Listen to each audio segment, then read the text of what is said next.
En esta oportunidad te voy a hablar acerca de los gastos. ¿Cómo clasificar los gastos? Son los gastos los elementos más importantes dentro de tu presupuesto. Si tú tienes conocimiento claro de tus gastos, podrías de cierta forma cumplir a la hora de controlar tu presupuesto con lo que has dicho. Si tú identificas que el gasto se distribuye, como te lo dije en un video anterior, de 3 formas, podrás más fácilmente controlarlos. Ahora bien, identifiquemos esos 3 tipos de gastos. El primero de ellos son los gastos fijos. ¿Qué son los gastos fijos? Son aquellos necesarios, son aquellos que están presentes en el día a día y que tú requieres para poder generar supervivencia.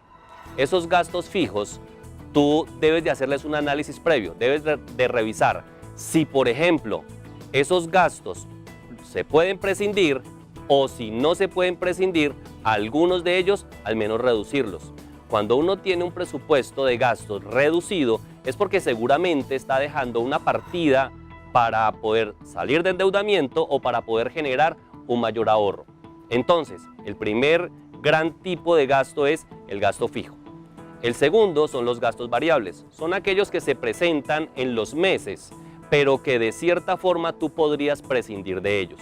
Cuando uno tiene un presupuesto muy ajustado, dependiendo de los otros elementos de tu estructura financiera, es importante de que ubiques primero cuáles son esos gastos variables y de allí podrías, si no prescindir de algunos, al menos bajarlos. El tercer gran elemento de tus gastos son los gastos ocasionales.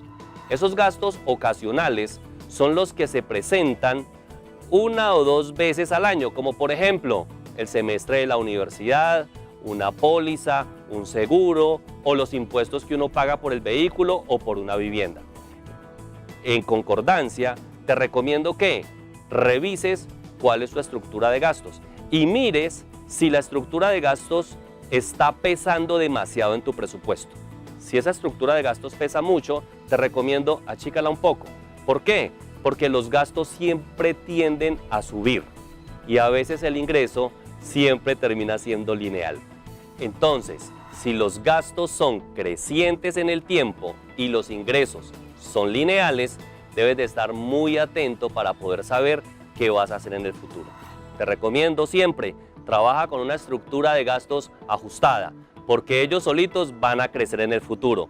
Si tú identificas una estructura de gastos hacia el futuro que va a crecer, prepárate desde ya. Utiliza una herramienta financiera, el presupuesto te va a ayudar muchísimo. Planea tus decisiones financieras y muy seguramente no vas a tener afugias en el tiempo.